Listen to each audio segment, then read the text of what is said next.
With the second pick in the 2023 NBA Draft, the Charlotte Hornets select... Oh, man. Well, whether you wanted him or not, Alabama basketball phenom Brandon Miller is your newest Charlotte Hornets. Got themselves a pretty good player. GM Mitch Kupchak and Hornets leaders selected their guy with a #2 overall pick in last night's NBA draft. We have Charlotte Sports Live's Gabe McDonald here with us. So, Gabe, we actually got to hear from Miller himself today. Yeah, we had both guys, both first-round picks. Nice. Of those 4 picks that they had last night. Brandon Miller and Nick Smith Jr. made their way to the Queen City today. Both of them SEC guys as well. Of course, Brandon Miller, the 2nd overall pick from Bama, and Arkansas product Nick Smith Jr., who the Hornets selected later in the first round at 27th overall.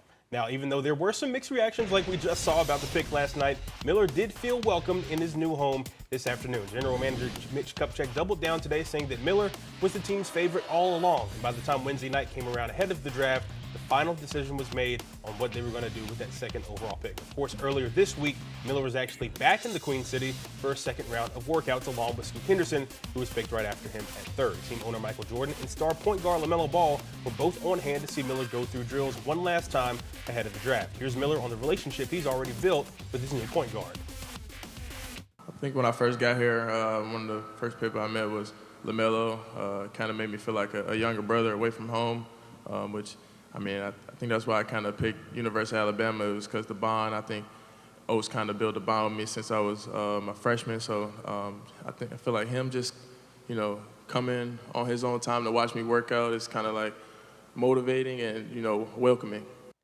Another reason he picked Bama was because his dad was a tight end there back in the day as well. It was good to meet him today earlier. Another note I thought was interesting, Miller and Nick Smith Jr. were actually both on the same AAU team growing up. Then went off to college to go up against each other. Now back together again here in Charlotte. What Just a 2 great good bond. guys. Oh, yeah, sure. I was going to say that. Yeah. Chemistry already building, which the Hornets desperately need. No, absolutely. And it was good to see both of them, too, just go back and forth, just describing each other's game because, Nick Smith was guarding Brandon. They were guarding each other when they were playing in the SEC. Good to have them back together again. I think these are 2 guys that, I'm not going to say that we're looking at franchise-changing players, but guys that can come in, be good pieces. They really had a solid draft. If you look at those 2 guys, getting Amari Bailey from UCLA, I think they got a solid draft class. But Brandon Miller, a good fit. I think he's an easy plug-and-play with the lineup that they have. We'll see what happens in free agency as well. That's coming up. We always know that's wild in the summer. So we'll see who stays, who goes. But I think Miller at the 3 spot, a true 6'9" guy, can shoot the ball well from deep, nearly 40%. A good addition here in Charlotte. Yeah, looking forward to what they can bring and hopefully a lot more W's. Only way to go is up season. from here, though. Exactly. So Let's there you go. Thanks. Our very own Will Kunkel got the chance to speak with Brandon Miller one-on-one on his first day in the Queen City as the newest member of the Hive. To watch the full interview, watch Charlotte Sports Live tonight starting at 11.